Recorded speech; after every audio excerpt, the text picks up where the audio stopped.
I didn't buy my house to wage war. I bought it because the backyard had an oak tree sturdy enough to hold the swing my dad carved when I was 12. I pictured future barbecues, lazy Sundays, the kind of calm that sits between birdsong and sizzling ribs. For 2 years, the neighborhood delivered exactly that. The HOA existed, but mostly as a social club. Its biggest action each year was renting a bounce house for the 4th of July picnic. Nobody cared about mailbox paint codes or shrub height. Our old board handed out smiles, not citations. Then Linda Barker, who would soon be christened HOA Karen by the entire subdivision, ran for president of the Homeowners Association and won by 3 votes. 3. I still lose sleep over those ballot scraps. She'd gone door to door, pitching herself as a detail-oriented volunteer with a vision for excellence. At the debate in the library multipurpose room, she served lemon bars and spoke softly about protecting property values. In hindsight, I realize we were conned by citrus and charm. The first red flag waved the morning after her inauguration. I woke to a neon pink slip tucked into the crack of my front door. Notice of violation, improper porch decor. According to Linda, the ceramic gnome beside my welcome mat detracted from the visual cohesion of the street. The fine, $50. The gnome had been there for 24 months without drawing a single complaint. I laughed, snapped a picture of the violation, and texted it to my neighbor, Rick. He sent back 14 laughing emojis, but then added, "I think she's serious, dude." I wish I had laughed longer. The deluge.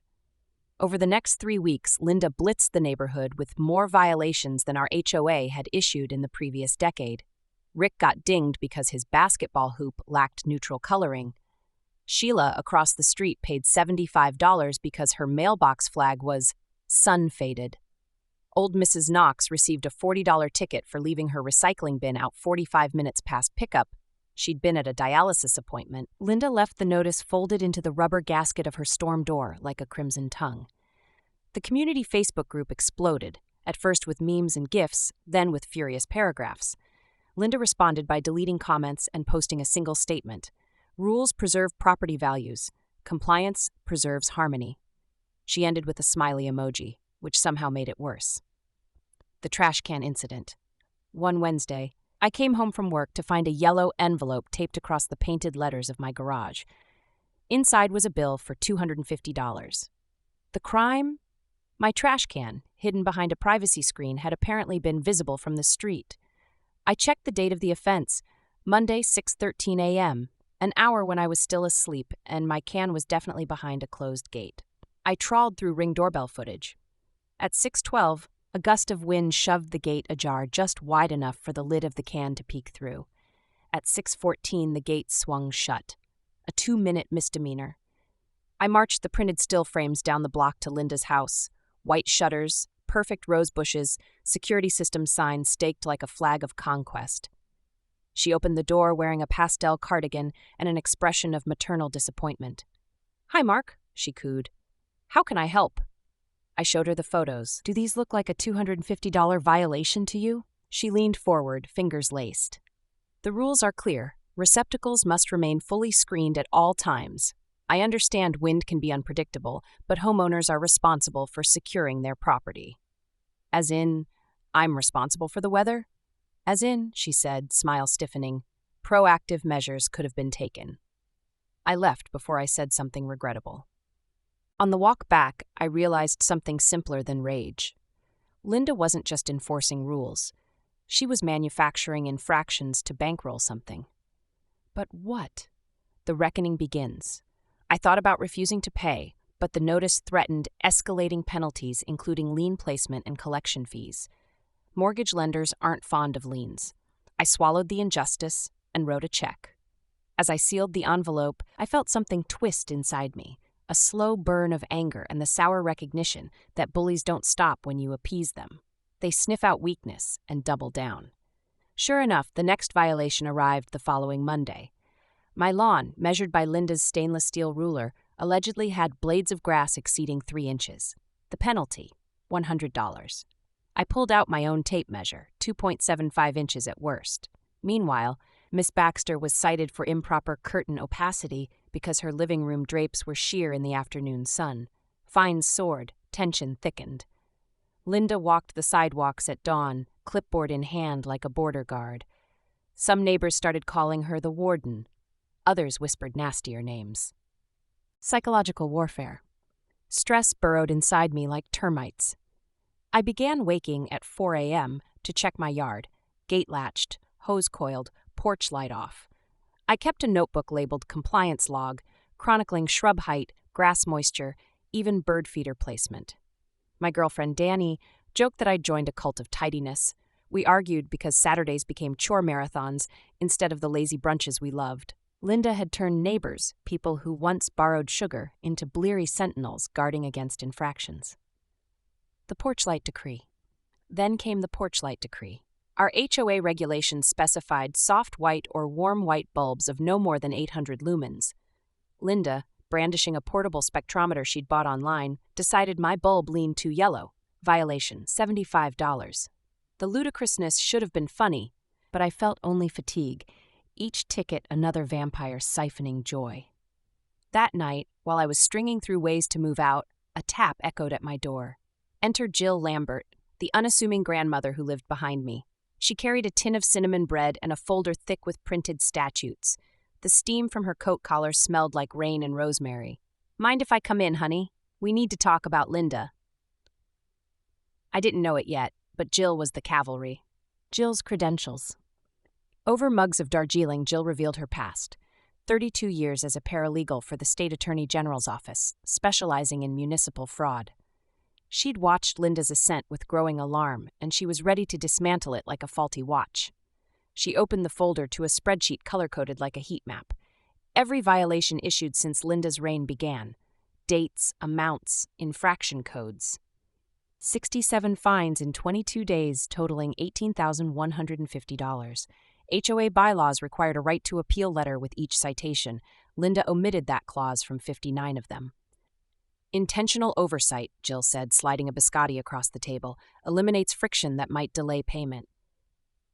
More damning, the HOA financial statements posted online, the ones Linda proudly cited as transparent, showed a sudden new expense, beautification fund. $12,400 paid to Greenscape Solutions. I had never seen a Greenscape truck in the neighborhood, not even a flyer. Jill suspected it was a shell operation. We Googled. After 15 minutes, we landed on the state's business registry portal. Greenscape Solutions, LLC, owner Thomas Barker, Linda's husband. Strategy session. We needed more evidence. A witch hunt without proof would backfire. Jill drafted a plan on my whiteboard, drawing arrows like a general mapping troop movements. Phase 1. Build the coalition. We knocked on doors, baked cookies, listened to grievances. Most residents were furious but feared retaliation. A florist told us she'd rather pay $300 in fines than endure Linda's visits. Still, word spread. Late-night porch gatherings replaced friendly barbecues. By the week's end, we had 58% signatures demanding a special meeting. Phase 2. Follow the money. Jill filed a public records request for HOA bank statements. Finance laws vary state to state, but ours required HOAs to maintain separate accounts and produce ledgers upon member demand. Linda stonewalled, claiming the treasurer was on vacation. That was illegal. Jill sent a certified letter citing State HOA Act FAC 12A, giving the board 72 hours to comply or face civil penalties. Phase 3. Document everything. I programmed my security cameras to trigger whenever a human crossed the sidewalk in front of my house. My neighbor TJ, a civil engineer who loved gadgets, loaned night vision trail cams to anyone who wanted them. We caught Linda trespassing at 2 a.m. to photograph lawns under floodlight. The footage was dark, grainy, but unmistakable. The clipboard, the spectrometer, the smug posture. Linda's counterattack bullies, when cornered, bite. Linda began sending accusatory newsletters. False rumors are damaging community spirit. Trust your elected board. She posted laminated signs at each mailbox cluster, warning that defamatory speech will be met with legal action. Then came a personal attack. On Thursday, I found a violation for excessive noise, power tools after 9 p.m. I hadn't used a drill in days. The evidence photo attached showed someone else's fence, barren of my distinctive ivy.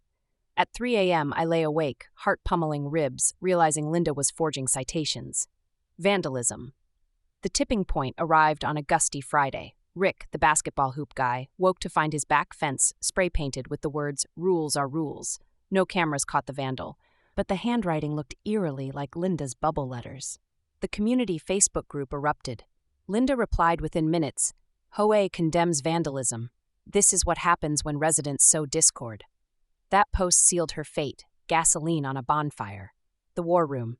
We turned my garage into command central. Corkboard walls sprouted violation slips and bank statement printouts connected by red yarn.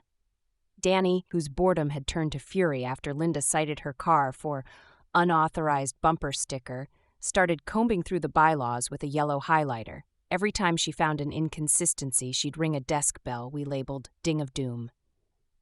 Neighbor Marty, an accountant, scrutinized HOA tax filings.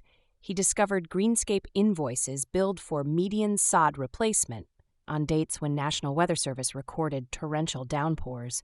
No landscaper could have laid sod in that mud. Another ding. We were ready. Exactly 1 week before the special meeting, I received a certified letter from the law offices of Bremer and Doyle, threatening a defamation suit against me personally for spreading malicious falsehoods detrimental to the reputational health of Mrs. Linda Barker. The letter demanded I cease all communication about alleged misconduct and issue a public apology within 48 hours. Jill examined the stationery escalation and riposte. Jill tapped the letterhead with a manicured nail. "Mark, this firm lists a UPS store as its suite. It's boilerplate intimidation, nothing more." She drafted a response citing the state's anti-SLAPP statute and demanded all further communications be routed through her. We mailed it certified, return receipt requested. 2 days later, the threat evaporated.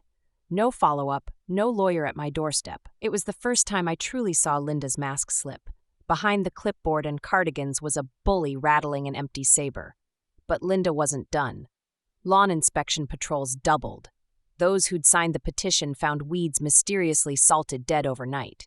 When Danny's windshield sprouted a star-shaped crack beneath the wiper blade, we knew the game had turned from fines to fear. I set up extra cameras, floodlights, and a motion sensor that pinged my phone. The neighborhood WhatsApp group became our watchtower. Every time Linda's silver Subaru crept down a street after midnight, a flurry of owl emojis lit the chat. D-Day, the special meeting. The bylaws required the board to convene within 15 days of our petition. They tried to stall, but Jill quoted case law so precisely that even the flustered treasurer nodded. March 12th, 7 p.m., Community Rec Hall. I arrived early, laptop, projector, and a stack of spiral-bound evidence packets. Jill wore a navy blazer and the calm smile of someone who's already seen the ending. Danny brought a cooler of iced tea to keep nerves steady.